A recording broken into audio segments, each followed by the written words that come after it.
행정기관 한 2만 명 가서 먹고 자고 상당수는 또 서울과 KTX가 있으니까 출퇴근하고 말 것입니다. 거기에 일자리가 그렇게 많이 생기지 않습니다.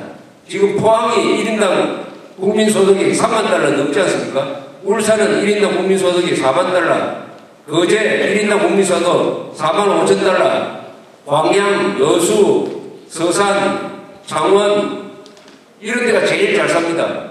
왜냐? 기업이 있기 때문에 잘 사는 건데 행정기관이 있다고 해가지고 잘 살 수가 있습니까? 그런데 노무현이가 이렇게 자기의 집권을 위해서 이런 사기를 벌였는데 여기에 한나라당이 동참을 했습니다.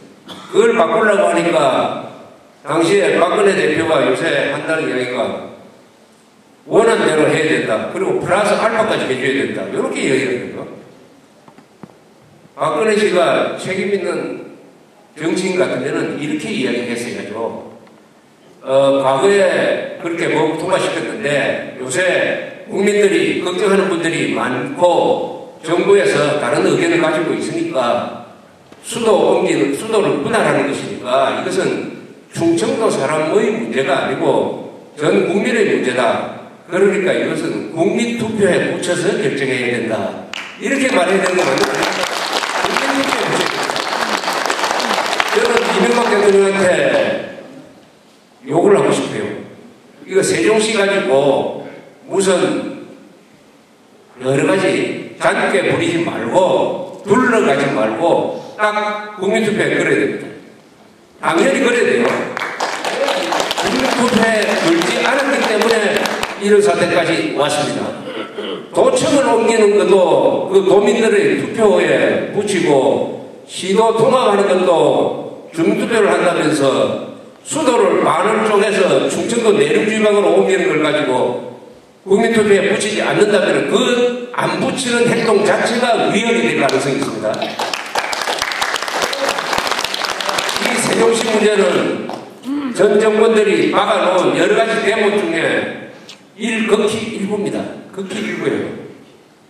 제가 대충 꼽아보니까 중요한 것만 꼽아봐도 김대중 노무현 정권 10년 동안에 막아놓은 대못이 한 10개는 됩니다.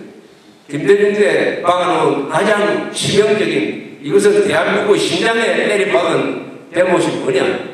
6.15 선언이죠. 6.15 선언. 만학의 근원인 6.15 선언대로 하면은 남한이 연방제로 적파통일된다. 또 이미 6.15 선언 때문에 아까 우리 김성훈 기자가 브리핑하신 대로 친북 좌익 세력들이 연방제 통일, 조한미군 철수 주장하면서 대한민국을 파괴하는 행동을 해도 검찰이, 경찰이, 국정원이 제대로 수사를 하지 않고 법안은 많이 풀어준다. 이런 상황을 만든 게 바로 6.15 선언입니다. 반역 여론증을 반역자들한테 나눠준 것입니다. 6.15 선언은 김정일과 김대중이 함께 만든 두 사람이 공동 서명한 반역 면허증입니다.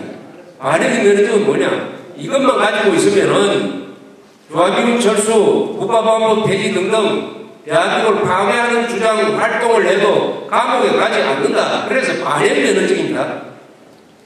이것을 아직도 이명박 정부는 폐지를 하지 못하고 있습니다.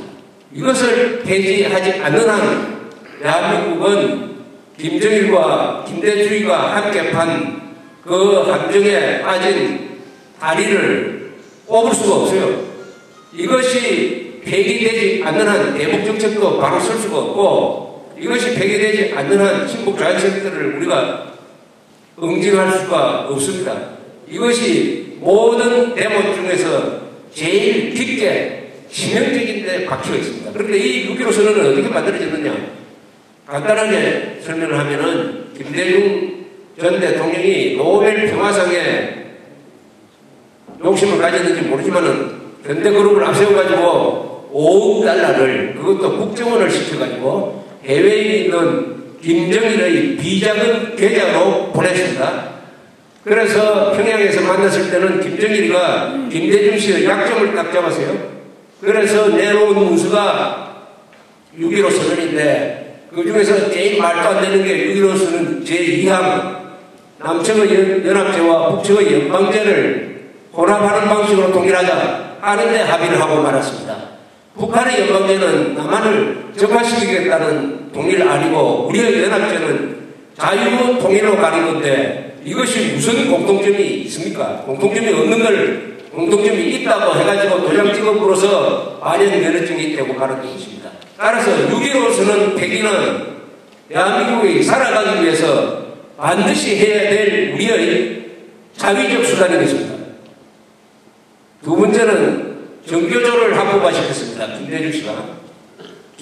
노태우 때 불법화시켰고 끝까지 남아있었던 1,500명의 교사들을 몰아냈습니다. 그랬는데 김영삼 때 그 1,500명을 복직시켰더니 드디어 김대중 때는 정교조를 합법화시켜서 우리 미래 세대를 그 세력한테 넘겨주고 말았습니다.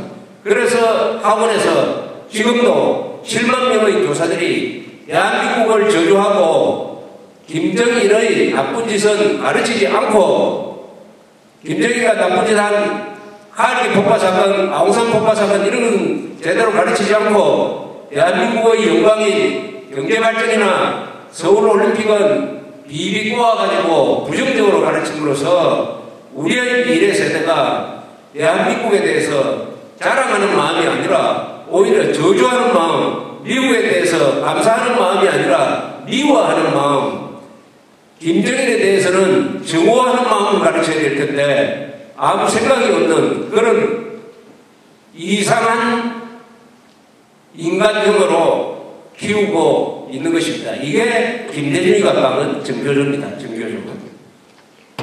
노무현은 세종시뿐만 아니죠. 노무현 때 박은 대문 중에서 골치가 어떻게 보면 세종시보다 더 아픈 것이 한미연합사를 해체한다. 공식적인 명칭은 전시작전권을 전환한다. 이렇게 되어 있죠. 이것도 사기적인 방법으로 출발을 했습니다.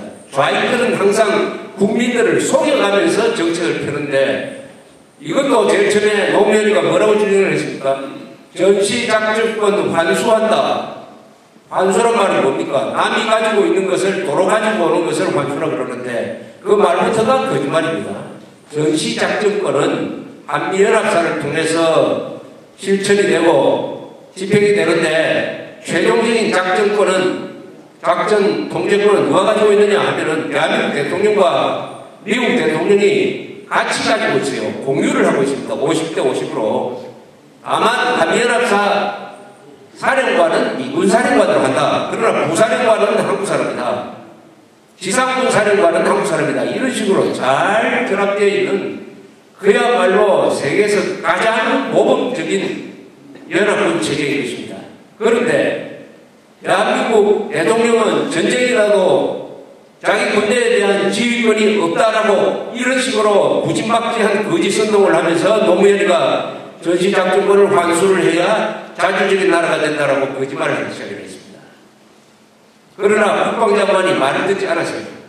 조영길 국방장관을 그래서 다른 말도 아닌 걸로 몰아낸 다음에 윤광욱이라고 자유고등학교 선배인 해군 출신을 국방장관으로 앉혀가지고 그것도 2006년에 전시작전권 전환 아닌 한미연합사 해체를 계획을 하고 밀어붙여가지고 결국 싫어하는 미국을 억지로 등을 밀어가지고 합의를 만들어낸 것이 한미연합사 해체 계획 확정 2012년 4월 17일에 하기로 되었습니다. 북한이 핵실험했을 때에 북한이 핵실험을 하면은 우리는 한미 동맹체제를 강화를 해가지고 대응을 해야 될 텐데 그 시기에 바로 한미 연합사를 해체를 해가지고 한미 동맹을 약화시키는 짓을 했으니까 이 이상의 이질 행위가 없는 것입니다. 이것은 대한민국을 자살로 이끌어가는 것입니다. 대한민국을 자살로.